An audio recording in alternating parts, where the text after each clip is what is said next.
하나님 말씀 함께 보겠습니다. 다니엘 6장 10절 말씀입니다. 자리에서 일어나셔서 함께 하나님의 말씀을 읽겠습니다. 함께 읽습니다. 다니엘이 이 조서에 왕의 도장이 찍힌 것을 알고도 자기 집에 돌아가서는 윗방에 올라가 예루살렘으로 향한 창문을 열고 전에 하던 대로 하루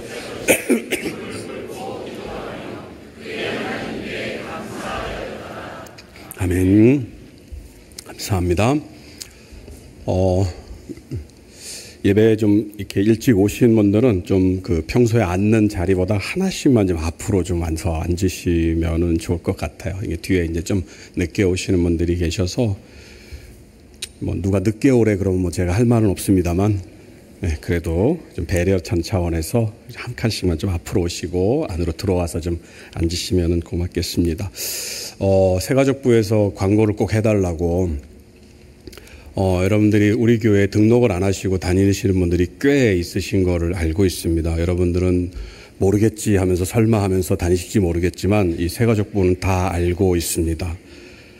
그래서 새가족부에서 저한테 얘기하기를 목사님 한 번만 꼭 부탁드린다고 그래서 여러분 좋게 얘기하실 때, 좋게 말할 때 등록하십시오. 예. 제가 작년에도 이 말을 한번 했던 적이 있는데 작년에 했더니 새가족 등록수가 확 늘었다고 우리 전사님을 이렇게 얘기를 하셔서 오늘 또 한 번 더 얘기를 했습니다. 여러분 저희 교회 좋은 교회입니다.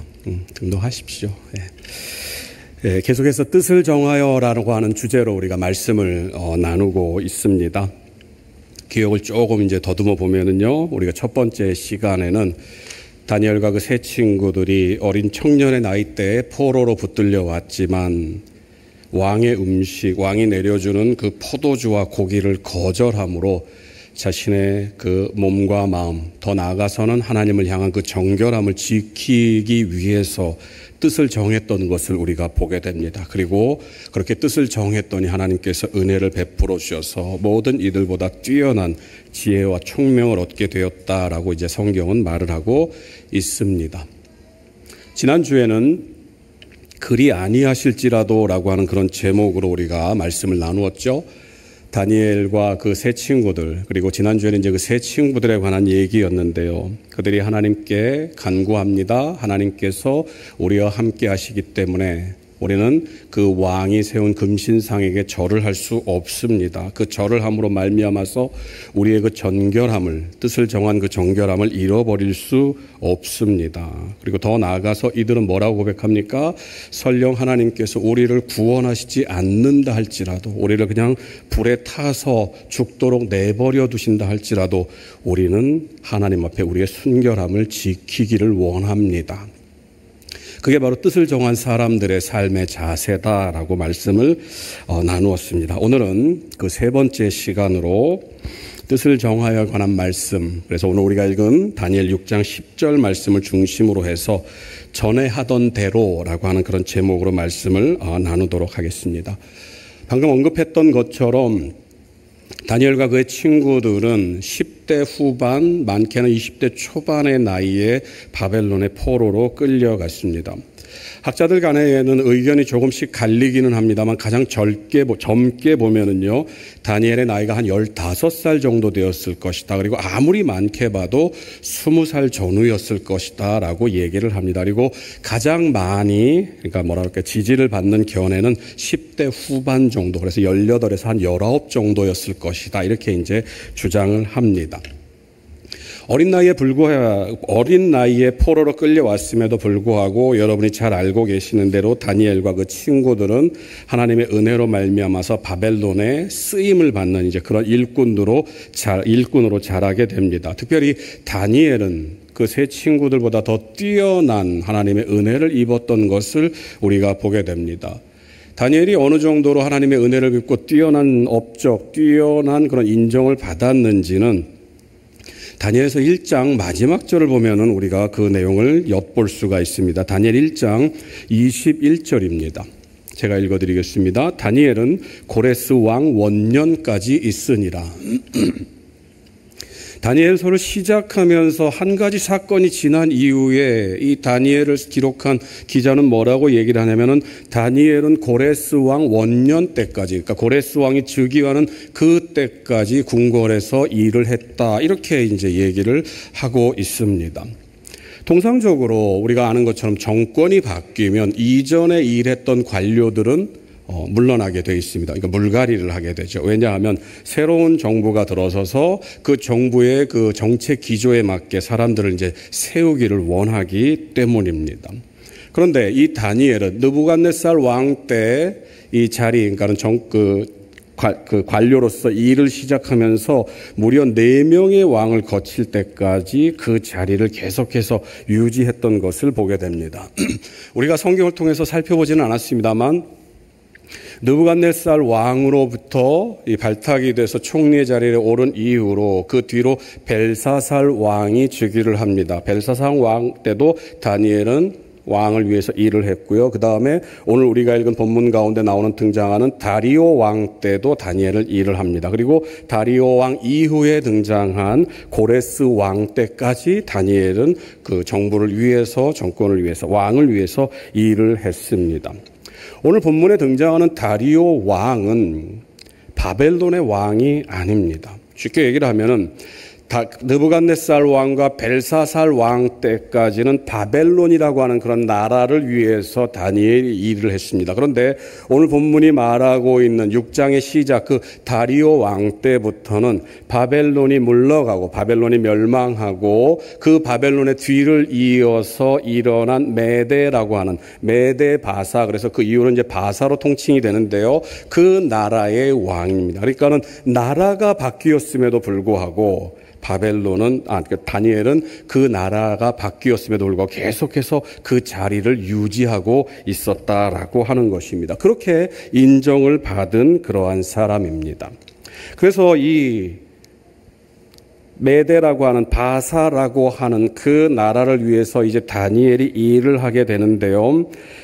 그때 당시에 다리오, 그러니까는 그 바벨론의 온 영토를 점령했던 그 다리오 왕은 이제 그 나라를 통치하기 위해서 자신의 이제 통치 방침을 세우는데 그것은 무엇이냐면은 120명의 관료들을, 뛰어난 관료들을 세우게 됩니다. 그리고 그 120명이 나라를 분할해서 각 읍으로 내려가서 그 나라를 통치합니다. 그리고 이 120명을 관리하는 총리급의 인물들을 3명을 세우는데 그 중에 한 명이 바로 다니엘입니다.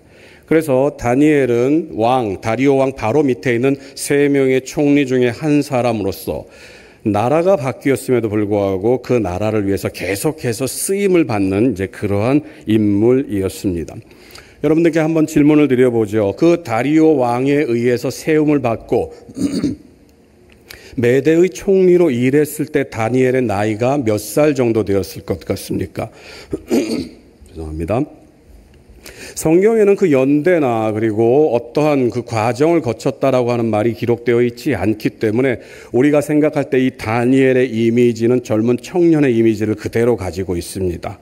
그래서 다니엘이 왕의 진미를 거절했던 그 소년의 모습, 그리고 그것에서 조금 더 나이를 먹은 어떤 그러한 인물로서 왕을 위해서 열심히 일을 했겠거니 생각을 하는데요. 여러분 한번 생각해 보십시오. 바벨론이 메대와 바사에서 멸망한, 그러니까는 다리오 왕이 즉위한 때가 기원전 539년입니다. 그리고 거슬러 올라가서 다니엘이 바벨론의 포로로 끌려와서 그 바벨론 땅에 유하게 된 그 해가 기원전 605년입니다. 그래서 기원전 605년에 바벨론으로 끌려와서 이 다리오 왕 때까지 있었을 때의 그 기간이 얼마냐면은 66년입니다.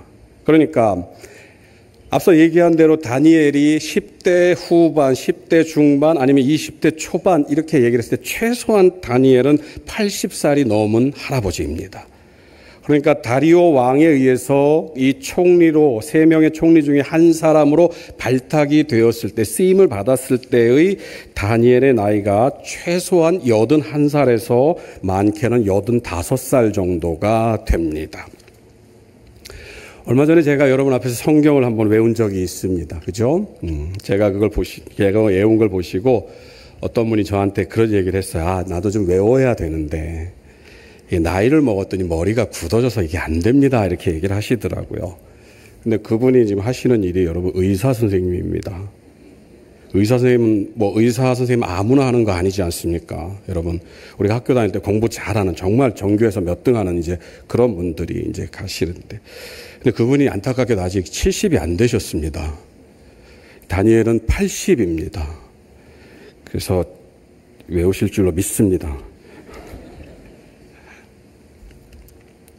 다니엘은 80이 넘은 나이에 총리로 발탁이 됩니다. 그리고 세움을 받았을 뿐만 아니라 이 다른 두 명, 함께 그 일을 맡은 다른 두 명과는 비교가 안 될 정도라고 성경은 말합니다. 다니엘 6장 3절이 그 내용을 우리에게 들려주고 있는데요.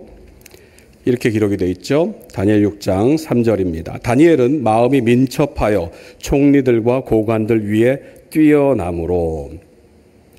방금 읽은 다니엘 6장 3절에서 다니엘이 다른 고관들보다 총리들보다 뛰어난 능력을 발휘한 이유를 가리켜서 그 마음이 민첩했다라고 성경은 말을 하고 있습니다. 마음이 민첩하다라고 번역된 히브리어 원어는요, 루아흐 아티르라고 하는 말을 씁니다.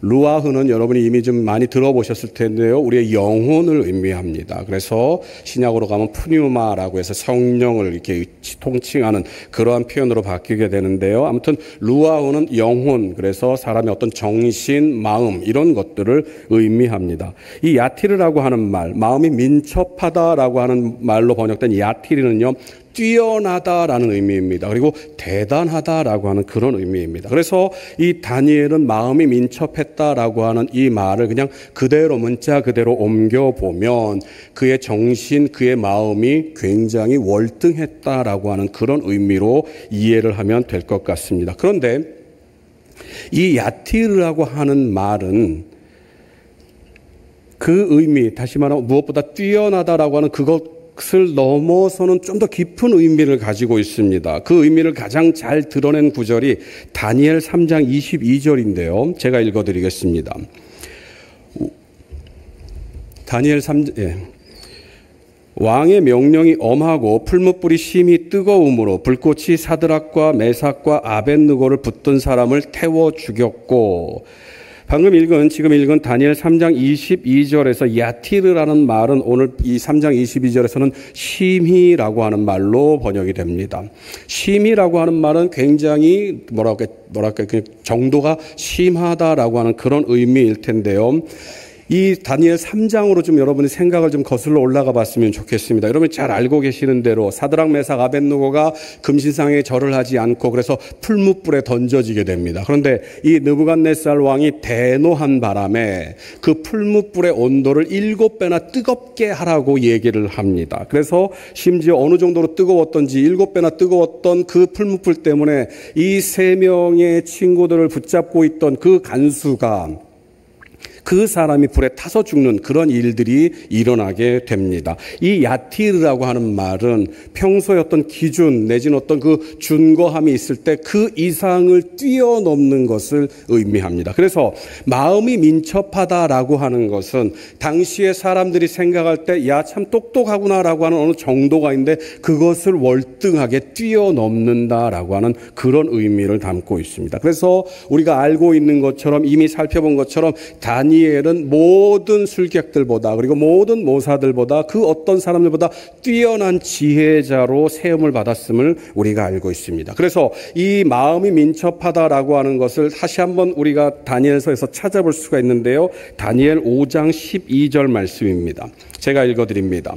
왕이 벨드사살이라 이름하는 이 다니엘은 마음이 민첩하고 지식과 총명이 있어 능히 꿈을 해석하며 은밀한 말을 밝히며 의문을 풀 수 있었나이다. 무슨 말입니까, 여러분? 이 다니엘은 마음이 민첩한데 그 마음이 민첩함으로 말미암아서 나타나는 결과는 무엇인가? 은밀한 말을 밝히며 꿈을 해석할 수 있는 그런 지혜자입니다라고 얘기를 하고 있는 것입니다. 그래서 모든 바벨론에 그리고 메대와 바사에 있는 모든 사람들보다 그들이 생각하고 있는 그 기준을 뛰어넘는 그러한 지혜를 가지고 있는 게 바로 다니엘이었다라고 하는 것입니다. 그리고 다리오 왕은 이 다니엘의 다니엘이 이런 사람임을 알게 됩니다. 그래서 무엇을 결정합니까?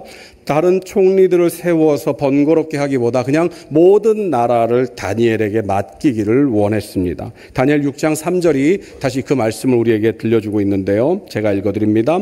다니엘은 마음이 민첩하여 총리들과 고관들 위에 뛰어남으로 왕이 그를 세워 전국을 다스리게 하고자 한지라. 3명의 총리를 세웠지만 그것도 필요 없어. 다니엘 혼자면 될 것 같아. 그리고 다니엘 혼자 그것을 세워놓고 다니엘과 독대하는 것이 왕으로서는 훨씬 더 편했던 것 같습니다. 그래서 다니엘을 그렇게 세우기로 결정을 하죠. 그러면 여러분 어떤 결과가 일어납니까? 그 두 총리들이 마음에 불일 듯 분노가 그 질투로 그래서 신하들이 다니엘을 시기하기 시작합니다. 어떻게 해서든지 다니엘을 넘어뜨리고 다니엘의 약점을 잡기 위해서 노력을 합니다. 왜요? 다니엘은 태생적인 한계를 가지고 있는 사람이었습니다. 포로로 잡혀온 자기들과는 다른 신분이 다른 그러한 사람이었기 때문이죠. 그래서 이들이 결심을 합니다. 어떻게 해서든지 다니엘을 책잡아서 이 사람을 넘어뜨려야겠다. 그런데 아무리 애를 써도 다니엘에게서 그 어떤 흠집도 찾아낼 수가 없었습니다. 털어서 먼지 안 나오는 사람 없다라고 얘기를 하는데 다니엘은 아무리 털어도 먼지 한 톨도 발견할 수가 없었던 것입니다. 그 내용이 다니엘 6장 4절에 기록되어 있습니다.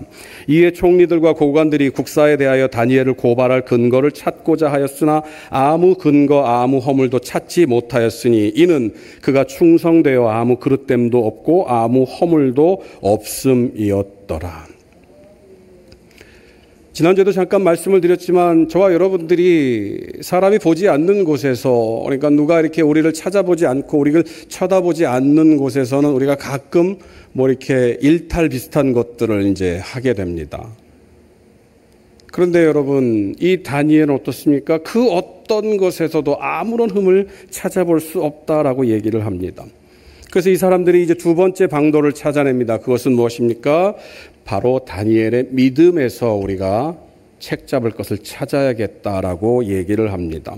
다니엘 6장 5절인데요. 그들이 이르되 이 다니엘은 그 하나님의 율법에서 근거를 찾지 못하면 그를 고발할 수 없으리라 하고 어떤 내용인지는 여러분들이 잘 아실 것입니다. 이제 이 방백들이, 이 고관들이, 총리들이 이제 다리오 왕에게 찾아갑니다. 그리고 다리오 왕에게 좋은 말로 이제 다리오 왕의 결정을 끌어냅니다. 그것이 무엇입니까? 나라의 모든 관료들이 다리오 왕 앞으로 나아가서 왕이시여 이제 한 달 동안 왕 외에 다른 사람에게나 다른 신에게 절하거나 기도하는 사람들은 왕의 권능을, 왕의 권위를 그리고 왕이 가지고 있는 이 능력들을 무엇보다도 왕을 섬기지 않는 것으로 간주하고 그 사람들을 벌하는 것이 좋겠습니다. 쉽게 얘기를 하면 이런 거죠. 당신은 잘났습니다. 그러니까 모든 사람들이 당신이 잘난 그 모습을 숭배하도록 하는 것이 어떻겠습니까? 권력자가 찾아와서 많은 사람들이 이것이 다 우리들의 뜻입니다. 이대로 행했으면 좋겠습니다라고 할 때 그것을 마다하는 사람은 없을 것입니다. 다니엘 왕 역시도 그 일들을 허락합니다. 그 일이 무엇입니까? 이제 한 달 동안 왕 외에 다른 것에 절을 하거나 기도하는 자는 사자굴에 던져 넣겠다. 사자밥이 되게 하겠다라고 얘기를 합니다. 그리고 조서에 도장을 찍어서 온 나라에 공표합니다. 메대와 바사의 법에 의하면 도장을 찍었다. 왕의 직인이 찍힌 발표문은 공표문은 심지어 왕조차도 그것을 뒤바꿀 수 없도록 반드시 수행을 해야 된다라고 하는 그런 법칙이 있었습니다. 이제 30일 동안 다리오 왕이 아닌 그 누구에게 절하거나 기도하는 자는 사자밥이 될 운명에 처하게 되었습니다. 그런데 오늘 우리가 읽은 본문 다니엘 6장 10절은 뭐라고 얘기를 합니까? 우리 같이 한번 읽어볼까요? 다니엘 6장 10절 말씀입니다. 같이 읽습니다. 다니엘이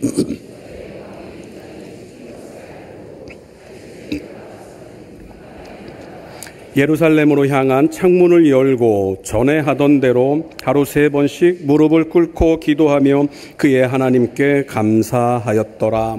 다니엘은 알았습니다. 이제 이 조서의 도장이 찍혔기 때문에 이 말씀을 어기면, 이 명령을 어기면 나는 사자밥이 될 것이다 라고 하는 사실을 알았습니다. 그런데 다니엘은 뭐라고 얘기를 합니까? 방금 읽은 6장 10절의 말씀을 보면 그럼에도 불구하고 이전에 했던 대로, 이전에 살아왔던 대로, 이전에 기도했던 대로 오늘도 똑같이 기도의 삶을 살았다라고 하는 것입니다.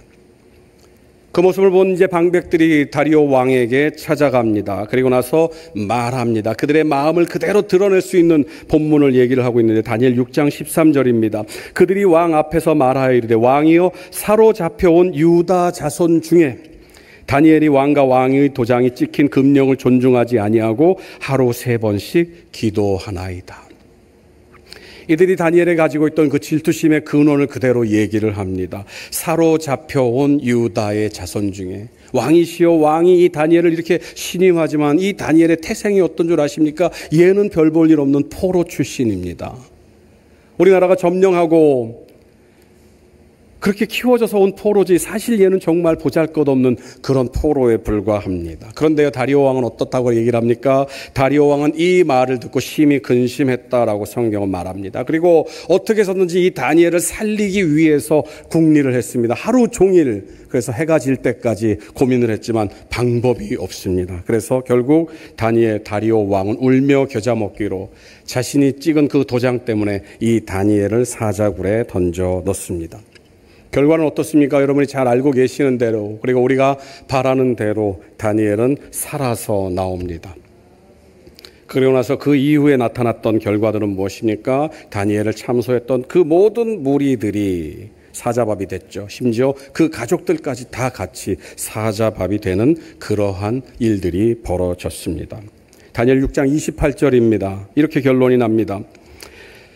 이 다니엘이 다리오 왕의 시대와 바사 사람 고레스 왕의 시대에 형통하였더라.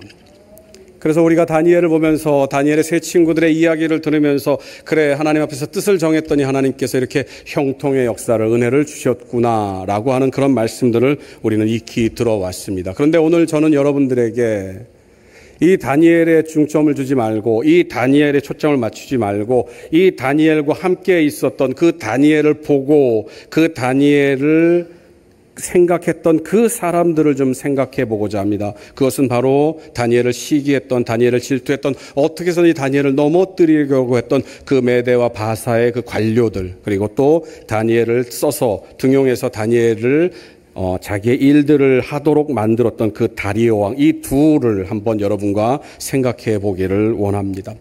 이 둘을 통해서 우리는 두 가지 질문을 발견할 수가 있습니다. 첫 번째는 이 다니엘을 시기했던 그런 관료들의 모습을 통해서 한번 생각해 보기를 원합니다. 다니엘 6장 5절에 보면 이렇게 얘기를 했습니다. 우리가 이미 살펴봤는데요. 그들이 이르되 이 다니엘은 그 하나님의 율법에서 근거를 찾지 못하면 그를 고발할 수 없으리라 하고, 세번역 성경은요, 이 내용을 이렇게 기록을 합니다.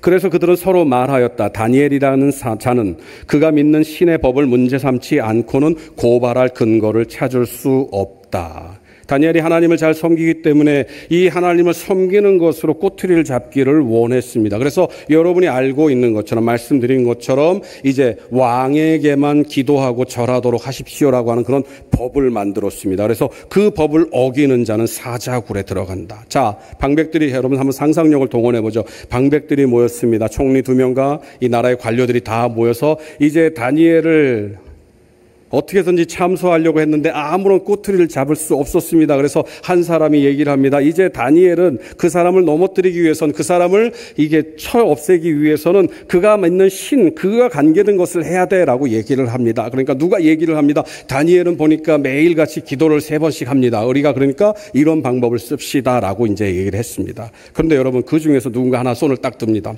만약에 그렇게 해서 한 달 동안 기도하면 죽는다고 했을 때 다니엘이 기도를 안 하면 어떡할 거요? 라는 생각을 누군가 하지 않았을지 여러분 어떻습니까? 여러분 생각해 보십시오. 기도를 하면, 그렇게 기도를 하면 사자밥이 됩니다. 그런데 눈 딱 감고 한 달만 멈추면 되는 거예요. 왜? 왕의 조서에 직인이 찍혔는데 그 기간이 한 달로 정해졌기 때문입니다. 여러분, 우리가 그런 일들 많이 있습니다. 저와 여러분들 신앙생활을 하면서 어떤 것들이 걸림돌이 됐을 때 눈 딱 감고 입원만 하는 경우들이 얼마나 많습니까? 그런데 여러분, 놀랍게도 다니엘을 참소하던 방백들은 그 누구도 다니엘의 기도를 멈출 거라는 생각을 하지 않았다라고 하는 것입니다. 이 방법을 쓰면 반드시 다니엘을 사자밥이 될 수 있게 만들 수 있다고 생각을 했다라는 것입니다. 그래서 여러분 첫 번째 질문을 드리겠습니다. 그 사람들은 다니엘이 왜 기도를 멈추지 않을 것이라고 철석같이 믿었을까요? 행여 다니엘이 그 기도를 멈추고 잠깐 쉰다고 그 누구도 생각하지 않은 이유는 무엇이겠습니까? 두 번째는 다리오 왕과 관계된 질문입니다. 다니엘을 사자굴에 쳐넣으면서 다리오 왕이 했던 말을 한번 들어보시기 바랍니다. 다니엘 6장 16절 말씀입니다. 우리 같이 한번 읽어볼까요? 이에 왕이 명령하매 다니엘을 끌어다가 사자굴에 던져 넣는지라. 왕이 다니엘에게 이르되 내가 항상 섬기는 너의 하나님이 너를 구원하시리라 하니라.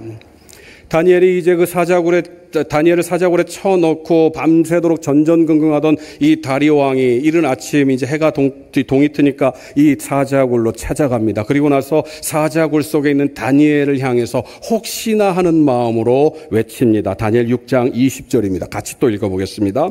다니엘이 든 굴에 가까이 이르러서 슬피 소리질러 다니엘에게 묻되 살아계시는 하나님의 종 다니엘아 내가 항상 섬기는 내 하나님이 사자들에게서 너를 구원하셨느냐 하니라. 이 두 구절, 방금 읽은 다니엘 6장 16절과 그리고 20절 사이에 이 두 구절에서 공통적으로 언급되어 있는 말이 있는데 그것은 무엇이냐면 네가 항상 섬기는 네 하나님입니다. 항상이라고 번역되어 있는 히브리어는 테디라라고 하는 말을 쓰는데요. 구약 성경 전체에서 오직 다니엘서에만 딱 2번이 기록되어 있는 말씀입니다.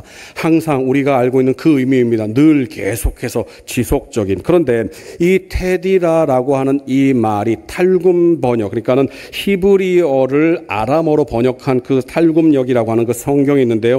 거기에 보면은요, 이 테디라가 무엇으로 표시되어 있냐면요, 제사라는 말로 표시가 되어 있습니다. 그러니까 다리오 왕이 다니엘을 섬기는 그 하나님을 언급하면서 네가 항상 섬기는 그 하나님이라고 하는 그 항상의 의미 속에는 바로 하나님께 제사를 드린다는 의미가 담겨 있다라고 하는 것입니다. 그래서 이 다리오 왕이 볼 때 이 다니엘은 항상 제사를 드리는 그 마음으로 제사를 드리는 것처럼 하나님을 섬겼던 것을 보게 됩니다. 다리오 왕은 왕입니다. 왕으로서 자신의 일들을 감당하는 그러한 역할들을 했겠죠. 그런데 왕이 신하의 일거수일투족을 지켜본다? 그것은 말이 안 되는 것일 것입니다. 그런데 다리오 왕은 알고 있었습니다. 무엇입니까? 이 다니엘이 항상 하나님을 섬기는 사람이었다라고 하는 사실을요. 그러면은 이 두 가지 질문, 다니엘은 하나님께 기도하는 것을 절대로 멈추지 않을 것이다. 심지어 그가 사자밥이 되는 그런 공포 가운데 있다 할지라도 다니엘은 멈추지 않을 것이다 라고 그 방백들이 생각한 이유, 그리고 다리오 왕이 이 다니엘을 보면서 이 다니엘은 항상 하나님을 섬기는 사람이구나 라고 판단했던 이유, 그 두 가지 공통적인 이유는 무엇인가? 바로 다니엘은 뜻을 정한 사람이었기 때문입니다. 청소년 때부터 일찌감치 다니엘은 뜻을 정했습니다. 그 뜻의 시작은 무엇입니까? 자기의 몸과 마음을 하나님 앞에서 정결하게 유지하기 위해서, 정결하게 지키기 위해서, 목에 칼이 들어와도 나는 하나님 앞에서 내 순결을 지키겠다라고 하는 그 뜻을 정했기 때문에, 그리고 그 뜻을 정한 이유로 단 한 번도 그 뜻에서 벗어나지 않았기 때문에 60년이 지나서 초로의 노인이 돼서 이제 오늘 내일 하는 어떤 그러한 위치에 그런 나이가 되었다 할지라도 모든 사람들이 다니엘을 보면서 다니엘은 자기가 정한 뜻을 변개치 않을 것이다 라고 생각했던 것입니다. 심지어 그를 미워했던 사람조차도요. 사랑하는 성도 여러분, 뜻을 정하는 삶은 바로 이러한 삶입니다. 놀라운 것은 여러분, 저와 여러분들이 뜻을 정해서 살게 되면요, 세상 사람들도 그 뜻을 발견하게 된다는 것입니다. 심지어 저와 여러분들에게 원수된 사람들도 저와 여러분들의 뜻을 정해서 사는 사람임을 인정하게 된다라고 하는 것입니다.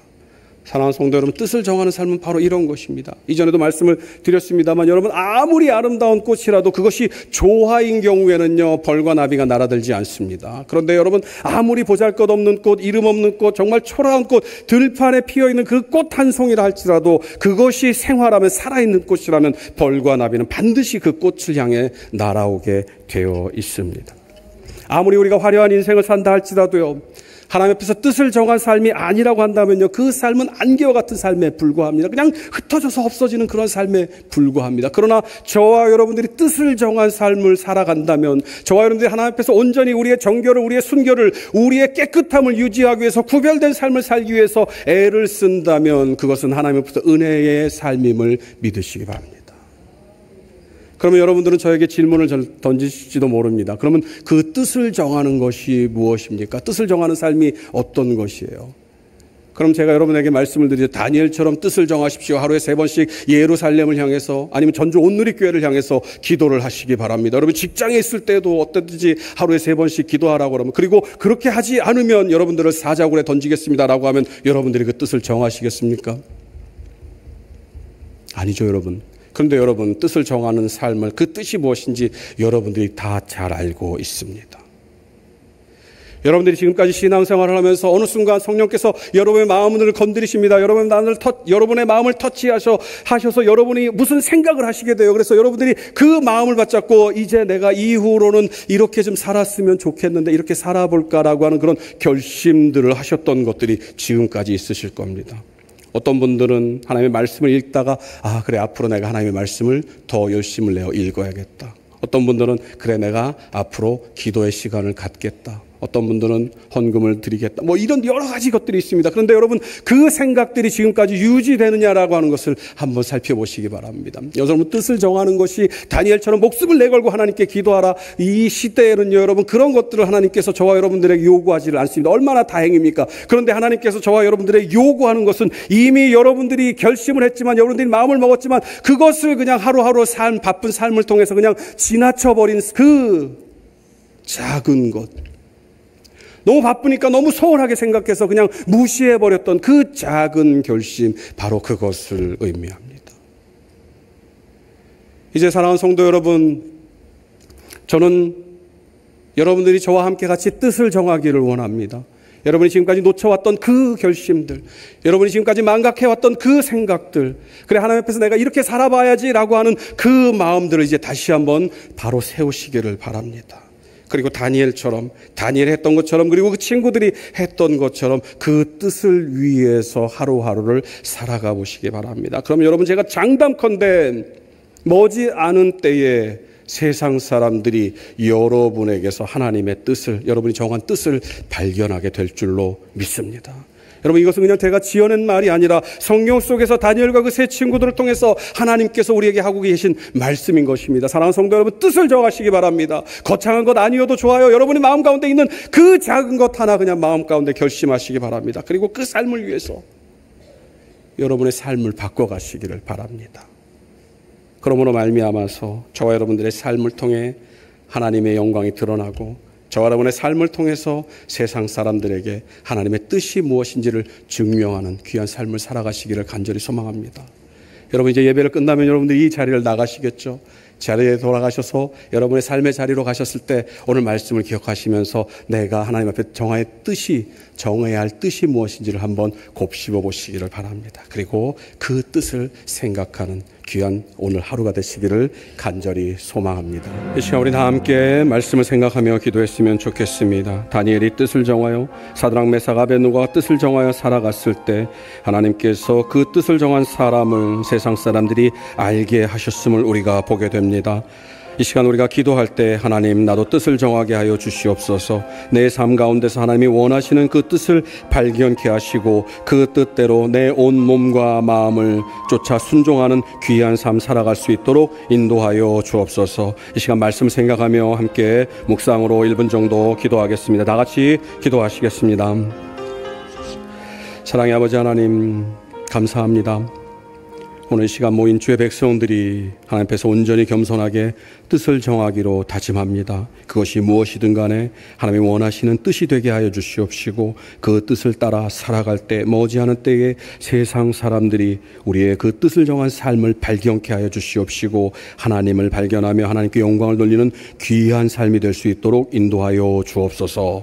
이제는 우리 주 예수 그리스도의 은혜와 하나님 아버지의 크신 사랑과 성령님의 감동, 감화, 충만하심이 다니엘과 그 친구들의 뜻을 정함으로 말미암아서 세상 사람들에게 살아계신 그리스도의 이름을 드러내었던 것처럼 이제 이 시간 뜻을 정하여 하나님 앞에 온전히 살기로 다짐하는 주의 종들, 주의 백성들, 주의 제자들 머리 위에 이제로부터 영원토록 함께 있을지이다. 아멘.